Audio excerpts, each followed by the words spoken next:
Hello, I have BPD, which stands for personality disorder. It's actually borderline personality disorder. Basically, it's another form of a personality disorder. It's just another name. It's not actually that you're on the borderline, it's just another name for BPD. So it's also known as emotional unstable personality disorder. So I just needed to double check that because I didn't want to get it wrong. So it's it's EUBD, and it's a mental illness that you can't always control, and it's really difficult to sort of take away your emotions from the actual illness.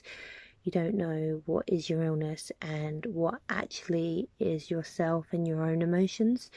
So it's really difficult to try and pry yourself away from that, knowing if it's you or whether it's the illness. Um, it's a bit difficult. It's really hard because people think that you're oversensitive, that you're dramatic, but that's just your real feeling. It's not actually something that you can control in yourself because it's really difficult to try and control. It's almost like having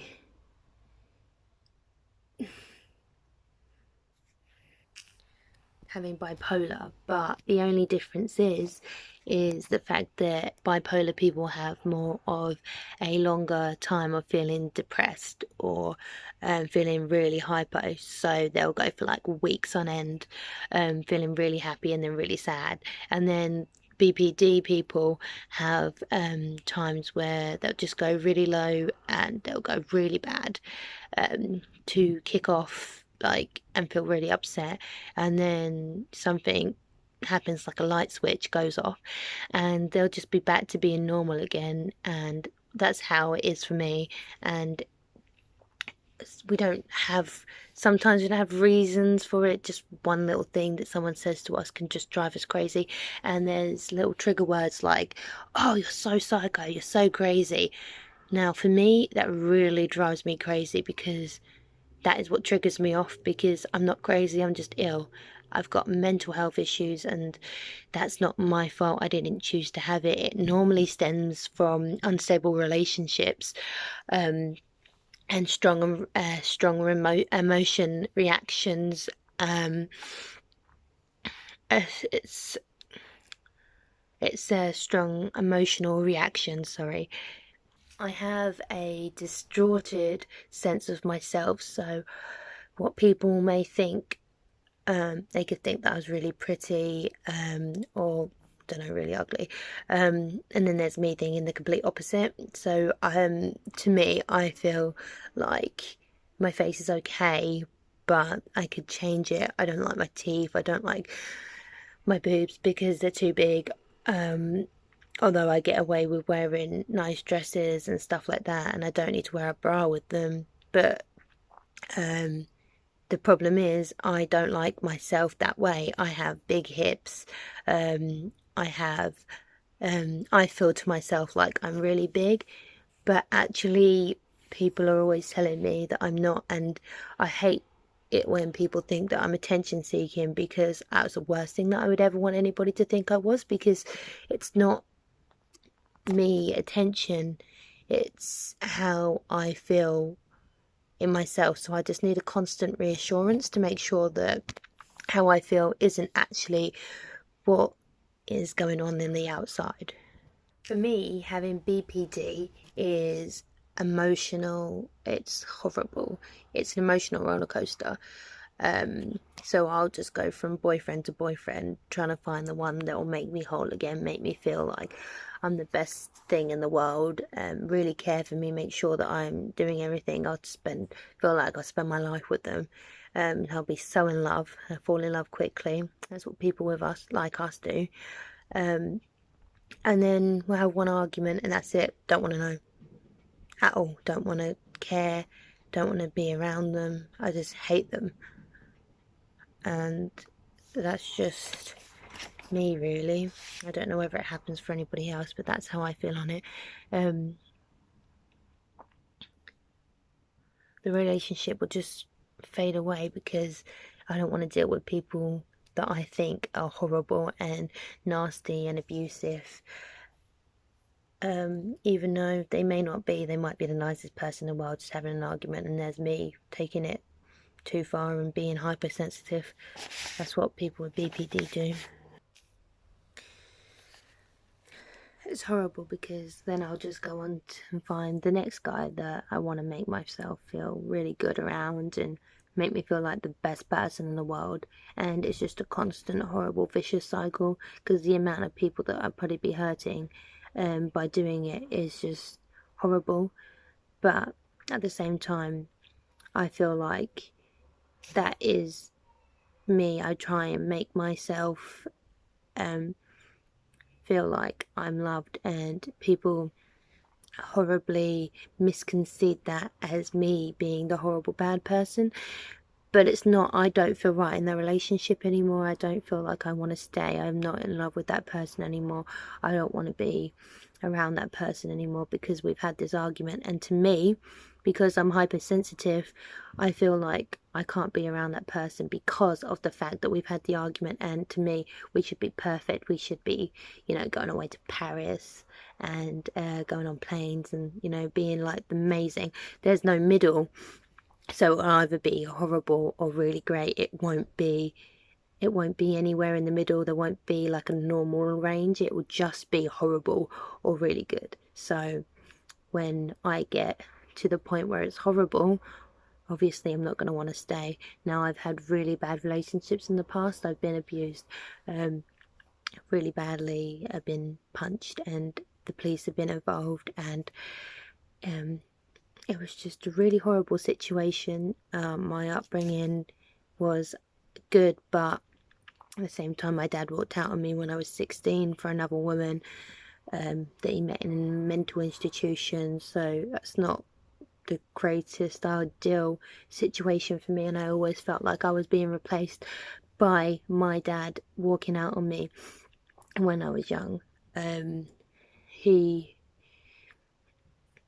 did replace me in a sense, because even now he doesn't really care. I have 2 kids and he doesn't really see them. He walks out on me so many times, and it's just horrible because I wish that I had a dad that actually wanted me and cared for me as much as he did my sister. I can't help it that I have mental health issues. I can't help it that I'm the way I am. I thought that I would be closer to him because of the fact that me and him have mental health issues together, but apparently not, because I'm not the perfect one like my sister. To me, he would go on day trips with my sister and her partner and won't include me or my children. And it's fine for him not to include me, but I don't like him leaving out my children when they've already known him. It's just an impossible situation because he will never change and he thinks it's all me, and I was supposed to be the little girl that he loved and cherished, but instead he walked away and didn't bother with me and just replaced me with another person, just like he did with Mum, and cheated on her and made her feel horrible about herself. But no, he was ill at that point, so it's not ideal, but he should have been on his tablets to make sure that he was okay and not treat my mum like shit, and me either. And it sounds really horrible for me to be the way I am about relationships, but I can't help it if that's the way I've been taught to be. And even just, you know, just trying to make myself happy and avoid the situation of being hurt, like my mum was when she was younger. I don't want people to cheat on me. I don't want people to walk away from me. But in the same instance, that's what I'm doing.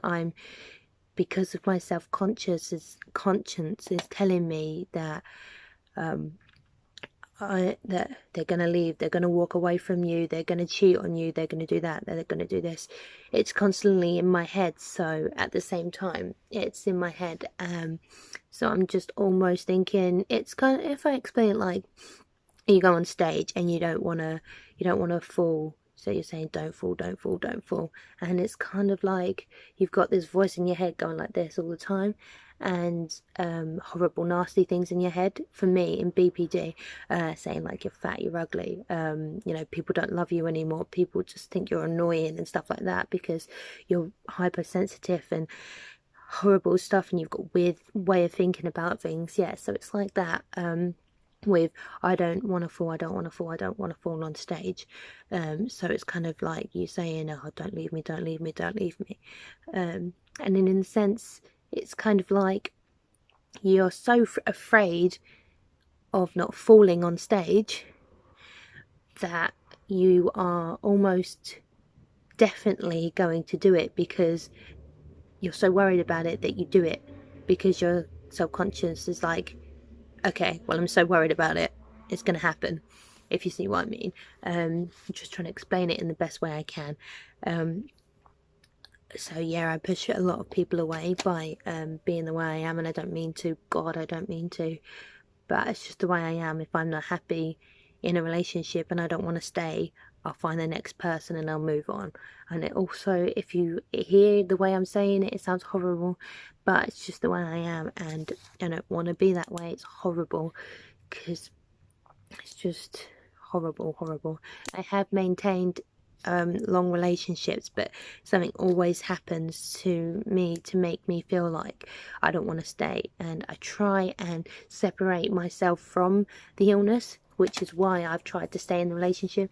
And to be fair, the people that I've been with are very understanding, and they sort of like, well, hang on, take 5 minutes, think about what you want to do before you do it. And once I've calmed down from the situation and I think, hang on a minute, yeah, all right, I am being irrational, but sometimes it doesn't work like that, and sometimes I will just leave, and that's the horrible thing, because I mess up good relationships, and I don't want to be that way. But generally, some relationships aren't worth me staying in, or sometimes I'll hold on to the wrong sort of relationships that aren't supposed to be held on to. So it's just a differ in the way I feel. I don't know whether that makes any sense, but this is the way I'm trying to describe it. It's the way I feel. Just trying to think of what else there is to say, really.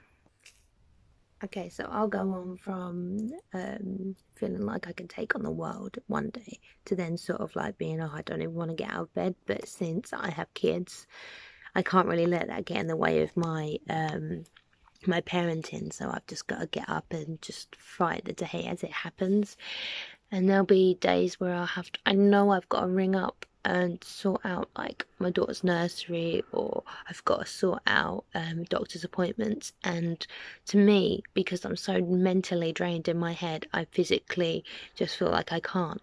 But it's, again, separating the illness from your actual body and saying, no, I need to do this, I need to sort it out. And I've been told that there isn't a cure for BPD. It's just literally going to BPD meetings like I have done before, and to me that really helped me to understand what I was feeling and why I was feeling the way I do, because people do not understand, and they can say they do but they don't. It's very, very misunderstood that people like us are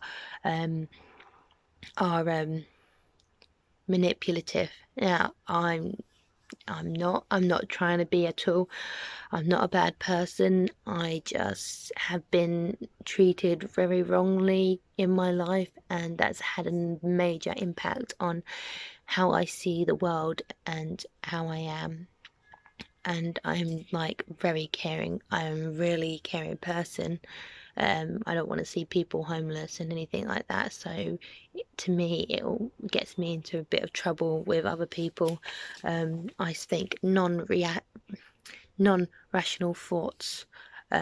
So they'll just be like to someone talking to me, and then they'll just say something that's like a change in my routine, and to someone else it won't even be a problem, or they'll just get a little bit upset, whatever, and to me it'll be it'll be irrational because to me, my feelings are really real. So to someone else, it will look like, obviously, like I'm being really, really dramatic, drama queen, attention seeking. But to me, my feelings are real. And I think I've already mentioned that, but I just wanted to go over it again. So my trigger words are acting crazy, oh, you're so psycho. I don't like that one because I'm really not. It's just the way I am. It's just my mental health. I've got disabilities as well. I've got short-term memory loss, which affects me daily because I forget everything that I'm supposed to. So I have like little notes on my phone to make sure I remember stuff, like loads of lists and alarms and stuff like that, so I remember what I'm doing. But that makes it even worse because when I have these meltdowns and stuff, people just think I'm stupid. And I'm not in the slightest. People see me and they think that they see a normal person and they don't know what's inside me. They don't know how I feel. They don't know how I think. To me, because my other side of my head is shot to death, basically, it's not working. In other words, is what I mean. I had meningitis when I was younger, so to me, it's really hard for me to learn. So with the BPD as well, it makes it harder for me to actually understand more things and why I'm feeling the way I do. It's like, I was told it's like a filter. So you're wearing sunglasses and actually no, I'll do it this way. When you go to the opticians and you wear glasses and they put like they put the different glass into the actual glasses, so then it's kind of like, it's kind of filtering your eyes so you can sort of like see different things. So when you're wearing glasses, it sort of like helps you see the bigger picture, or it sort of like doesn't help you see at all if you don't need glasses, if you know what I mean. Or different strengths have different lens, like different strengths can make you see clearer or not. So in other words, that's like the way I see life. So like I see it in a different kind of way to other people. So my filter, I'll have like filters over my eyes, so I see myself as fat when I'm probably like an alright size, or skinny as people like normally call me. And like I call myself ugly, but people say I'm not ugly, and like that my boobs are horrible to me because they're big, but at the same time I get away with wearing no bra, so they're not. It's just very clouded, my judgment. So that's the way I was told. I would love for people to actually validate my feelings instead of just saying, oh, you're crazy, you're psycho, or just leaving me and putting a band-aid on things. No, yeah, you'll be alright. Just don't talk about the situation, it'll go away. No, it won't, it'll make it worse. Yeah, no, I'd love people to validate my feelings instead of just brushing it under the carpet like it's not a problem. Because to me, it is a problem, and it will be a problem until it's sorted or they change to make themselves better. Or to how I sort of like, want them to be and such. Like, I mean that in the nicest way. Like, if someone doesn't tidy up, then, tidy up after yourself. If someone doesn't, if they're drinking too much and they need to sort of like, have less to drink because they get a bit shouty on on the drink.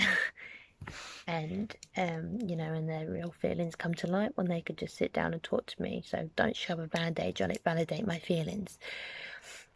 I also read a lot more into life than there should be. Like, I'm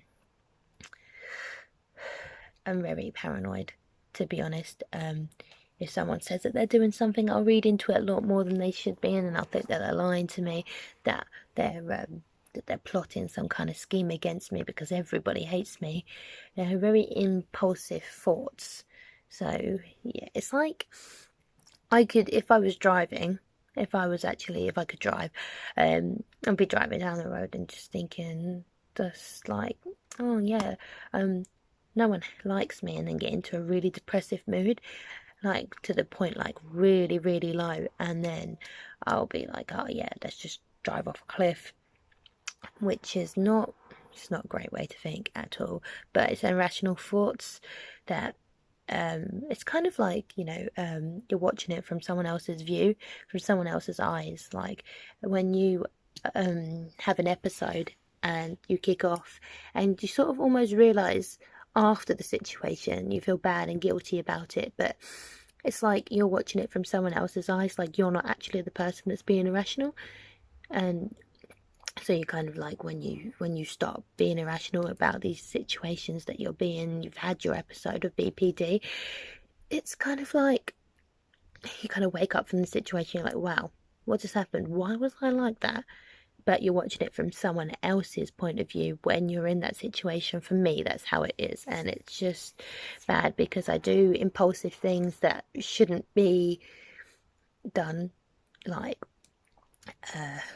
I'll sort of like, say things I don't mean, hurtful things that I don't mean. But in the retrospect, I have tablets that I take, so it kind of helps. But I very much have to control it around my children. I have to really, really, really, really have to control it because I do not want anything happening to them. And of course, I would never ever touch them. But at the same time, it's just difficult for my behaviour to be rationalised around my children. I do it. I have to take 5 minutes. Because they're obviously kids, they don't understand. I have carers around me because of my disabilities, so I'm never alone. So I can't be alone anyway. So I'm never alone. So, if I need to take 5 minutes, I actually can. That's not an issue. It's just to sort of like reevaluate the situation. So I have like strategies in place to make sure that I don't have a BPD episode around my children. Just take 5, calm down, change the scenery, think about why I wanted to kick off in the first place. There's 5 steps. Think about why, what happened, and all of that sort of stuff. And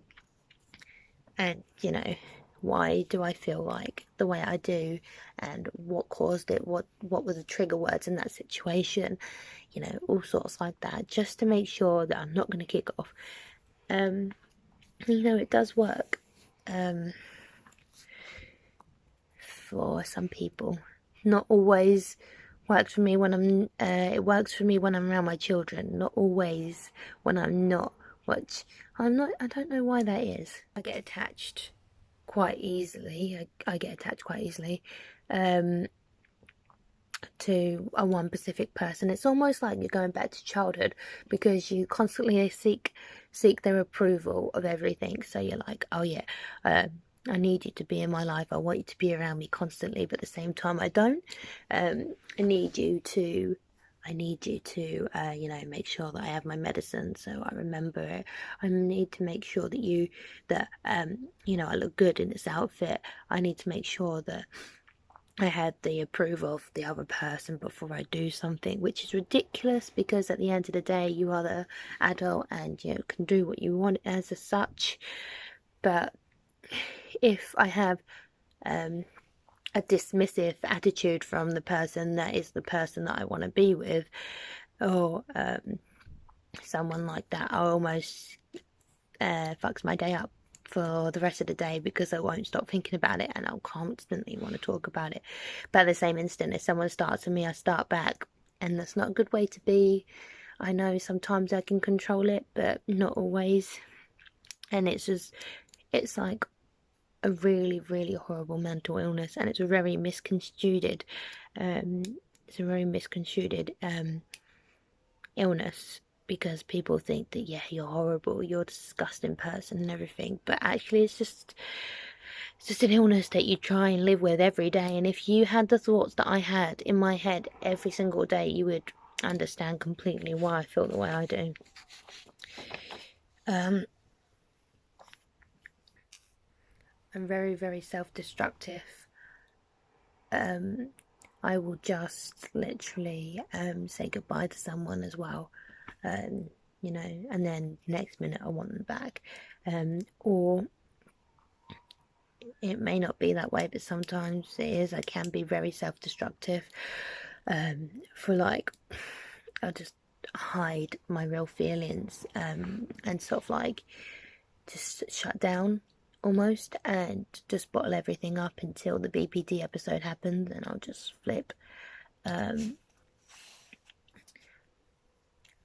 just almost be like this hyper person around my friends and other people, like my family and that, just to hide it, because I feel like if I am really who I am, they won't like me, and it kind of shows, because at the same time my family don't really understand me, and I've already been told that I'm basically the black sheep of the family because they don't understand, because I've got disabilities, and I'm BPD. They just think that I'm odd and they don't really care, they don't want to know, and then I get all sorts of harassment from them, and it's horrible because I love to have a proper relationship with them, but I can't, because it's kind of makes me feel really sad for me to feel this way, and it's upsetting. It's really upsetting for me to feel that way that I do. But my mum and my sister are the only ones that actually care as such, apart from a few others, but not really the way I'd want them to, because they still don't understand me. I constantly ask for reassurance on everything and I change my mind in a split second.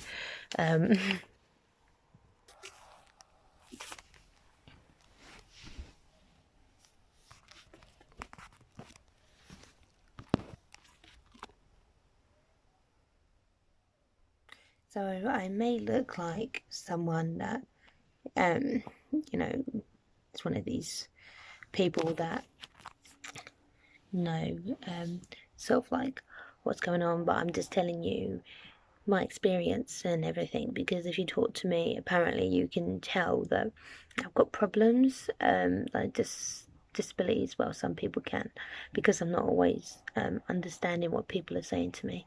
It takes me a lot longer than everybody else to understand what people are saying, like a joke.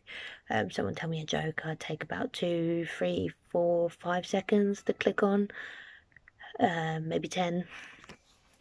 And people actually think I'm stupid because of that, but actually it's not. It's not because I'm stupid. It's because I am literally just me.